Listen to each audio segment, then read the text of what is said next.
Hello guys and welcome back. तो जैसा कि मैंने आप लोगों को बताया था कि मैं एक बुक तैयार कर रहा हूँ आप लोगों के लिए, ताकि आप स्पॉन्सरशिप का जो इंटरव्यू है उसको अच्छे से क्रैक कर पाएँ। तो बुक अब रेडी हो चुका है, बट सबसे पहले मैं आप लोगों को बुक के बारे में थोड़ा सा डिटेल बताना चाहूँगा।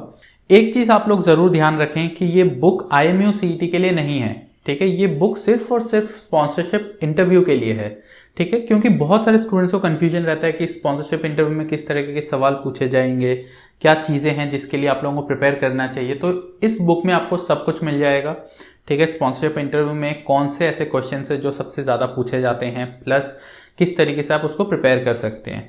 साथ ही साथ एडिशनल काफ़ी सारी चीज़ें हैं कि आप लोगों को इंटरव्यू में कैसे अपीयर होना है, कैसे आप लोगों को अपना बॉडी लैंग्वेज मेंटेन करना है, सारे कुछ इसमें गिवन है। साथ ही साथ कुछ इंपॉर्टेंट जनरल नॉलेज के भी क्वेश्चंस मैंने इसमें दिए हैं, ठीक है, जो अक्सर पूछे जाते हैं इंटरव्यू में। तो इस बुक को लिखने के पीछे मेरा मकसद क्या है, देखिए सिंपल सी चीज़ है कि IMU CET से रिलेटेड बुक्स आपको बहुत सारी मिल जाएंगी। इवन अगर आप IMU CET की बुक नहीं भी लेते हैं और कोई भी आप JEE या कोई भी कंपटीशन की बुक उठा के अगर आप तैयारी करते हैं, इवन 11-12 के NCERT को भी अगर आप अच्छे से कर लेंगे, तो IMU CET का जो एग्ज़ाम है उसको आप इजीली क्रैक कर सकते हैं, रिटन एग्जाम, क्योंकि वो बहुत ज़्यादा डिफिकल्ट नहीं होता है, प्लस नेगेटिव मार्किंग बिल्कुल नहीं है, ठीक है। तो रिटन एग्जामिनेशन तो क्लियर हो जाता है। सिमिलरली स्पॉन्सरशिप का जो रिटन एग्जाम होता है, कंपनी का, वो भी इजीली क्रैक हो जाता है, क्योंकि अगर आपने IMU CET के लिए अच्छे से तैयारी की है तो स्पॉन्सरशिप में भी सिमिलर क्वेश्चन पूछे जाते हैं। रिटन एग्जाम की बात कर रहा हूँ मैं, ठीक है। तो उसमें भी सिमिलर क्वेश्चन ही होते हैं, ठीक है। कुछ ऐसा ज़्यादा डिफरेंट कुछ भी नहीं होता है। बात अब कहाँ आके फंसती है, बात फंसती है इंटरव्यू में, क्योंकि इंटरव्यू में आपके सामने 3 इंटरव्यूअर बैठे रहेंगे जो कि बहुत अच्छे डेजिग्नेशन में होंगे, या तो कैप्टन होंगे या कंपनी के ही बहुत सीनियर पोस्ट में होंगे।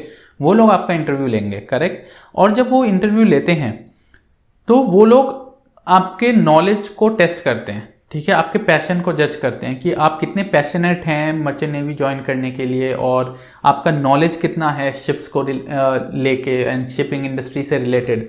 तो ये सारी चीज़ें वो लोग टेस्ट करते हैं। साथ ही साथ कुछ पर्सनल क्वेश्चंस भी आपसे कर सकते हैं, तो उनका भी आपको अच्छे से जवाब देना होगा। अब इसके पीछे भी एक बहुत बड़ा रीज़न है कि क्यों वो लोग शिप से रिलेटेड आपको क्वेश्चन पूछते हैं, जबकि आपने तो अभी तक कोर्स स्टार्ट भी नहीं किया शिप के बारे में, तो आपको उतना कुछ नॉलेज नहीं है, आपने पढ़ाई नहीं की है, तो आपसे क्यों पूछा जाता है शिप से रिलेटेड क्वेश्चन इंटरव्यू में। देखिए सिंपल सी चीज़ है कि 12th PCM करने के बाद मैक्सिमम जो स्टूडेंट्स हैं वो लोग कंपटीशन की तैयारी करते हैं, करेक्ट। JEE हो गया या और भी जितने भी कॉम्पिटिशन है उसकी तैयारी करते हैं। ऐसे में अगर कोई स्टूडेंट IMU CET का रिटन एग्जामिनेशन देता है तो वो एक नॉर्मल सी चीज़ है, करेक्ट, नेचुरल सी चीज़ है। वो इजीली क्रैक भी कर सकता है अगर उसने बाकी सारे कंपटीशन के लिए तैयारी की होगी।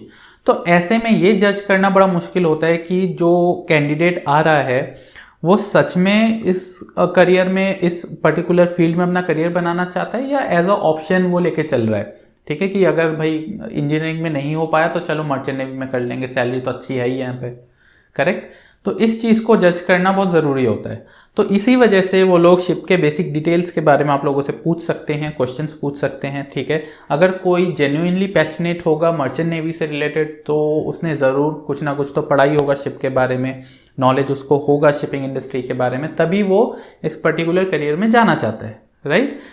तो इस वजह से ही आपसे बेसिक शिपिंग डिटेल्स के बारे में क्वेश्चंस पूछे जाते हैं। अब इस बुक की खासियत क्या है, इस बुक में है क्या, बेसिकली इस बुक में मैंने शिप से रिलेटेड सारे डिटेल्स डाल दिए हैं जो आपको जानना चाहिए इंटरव्यू में अपीयर होने से पहले। इसमें शिप के बारे में काफ़ी कुछ है, शिप के पार्ट्स के बारे में, टाइप्स ऑफ शिप्स के बारे में, शिप के कौन से पार्ट किस काम के लिए यूज़ होता है, सारे नहीं बताए हैं। ऐसा नहीं कि मैंने पूरा डिटेल बता दिया, क्योंकि डिटेल में तो आप कोर्स में पढ़ेंगे, लेकिन जो बेसिक चीज़ें हैं वो आपको पता होना चाहिए कि शिप कैसे काम करता है, ठीक है। फिर एक बहुत कॉमन क्वेश्चन है आर्किमिडीज प्रिंसिपल। तो ये आर्किमिडीज प्रिंसिपल बहुत ही ज़्यादा फेवरेट क्वेश्चन होता है इंटरव्यूअर्स का, तो वो पूछते हैं इस बारे में, आर्किमिडीज प्रिंसिपल बताओ, तो वो भी मैंने इसमें डाल दिया है। प्लस शिप मूव कैसे करता है, डायरेक्शन कैसे चेंज करता है, सारे कुछ इंक्लूडेड है। साथ ही साथ जो मेजर पोर्ट्स हैं all over world, major ports in India, then oceans, countries, ये सारे चीज़ भी मैंने इसमें डाल दिया, कैनल्स, ठीक है। तो ये चीज़ें हैं जो आपको पता होनी चाहिए, ठीक है। वो कभी भी ऐसे क्वेश्चंस आपसे पूछ सकते हैं, और उस टाइम अगर आप ब्लैंक हो गए तो फिर आपका इंटरव्यू गड़बड़ा जाएगा और फिर आप जानते हैं क्या हो सकता है, ठीक है। तो अच्छा है कि आप पहले से प्रिपेयर कर लें इन सब चीज़ों के बारे में, ठीक है। तो इंटरव्यू आपका बहुत अच्छे से क्लियर हो जाएगा, और जो इंटरव्यूअर है वो भी आपसे इम्प्रेस हो जाएगा। ठीक है, और हाँ, साथ ही मैंने कुछ जनरल नॉलेज के क्वेश्चंस भी इसमें इंक्लूड कर दिए हैं। ठीक है, ताकि अगर वो आपसे कुछ क्वेश्चंस पूछे तो आप ब्लैंक ना हो जाएं। ठीक है, कुछ कॉमन क्वेश्चंस है, जैसे कि जो हमारे इंडिया के नेबरिंग कंट्रीज हैं उनके प्रेसिडेंट्स, प्राइम मिनिस्टर्स के बारे में पूछ सकते हैं। प्लस जो बड़े सुपर पावर्स हैं जैसे कि रशिया हो गया, अमेरिका हो गया, इनके बारे में भी क्वेश्चंस पूछ सकते हैं कि इनके प्रेसिडेंट कौन है। प्लस कैपिटल्स, कंट्री कैपिटल्स पूछे जाते हैं, पूछ लेते हैं कभी कभी, ऐसा नहीं है कि पूछेंगे ही, बट मर्जी है, पूछ सकते हैं। तो जो मेजर कंट्री कैपिटल्स हैं वो भी मैंने इंक्लूड कर दिया है, तो उनको भी अच्छे से आप पढ़ सकते हैं। ठीक है, अब बुक कैसे डाउनलोड करना है, तो देखिए, अगर आप ये सोच रहे हैं कि बुक ये फ्री ऑफ कॉस्ट है, तो बिल्कुल नहीं है, फ्री ऑफ कॉस्ट ये बुक नहीं है।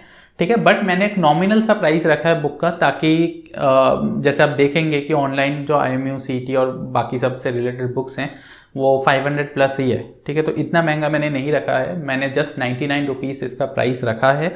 ठीक है, डिस्क्रिप्शन में लिंक है, आप उस लिंक पे क्लिक करेंगे तो आप बुक वाले वेबसाइट पे पहुंच जाएंगे, वहाँ से आप इस ई बुक को डाउनलोड कर सकते हैं। आपको पे करना होगा 99 रुपीज़, जो कि आप credit card, debit card, net banking, wallet, UPI किसी से भी आप पे कर सकते हैं, ऑनलाइन ही आपको पे करना है। जैसे आप अमाउंट पे कर देंगे उसके बाद आप बुक को डाउनलोड कर सकते हैं।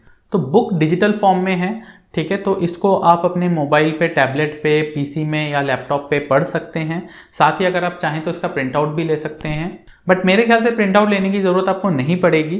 ठीक है, तो इसको आप अपने PC में या लैपटॉप पे पढ़ सकते हैं, मोबाइल है तो मोबाइल में भी पढ़ सकते हैं और टैबलेट में भी पढ़ सकते हैं। ठीक है, उसमें कोई प्रॉब्लम नहीं आएगा।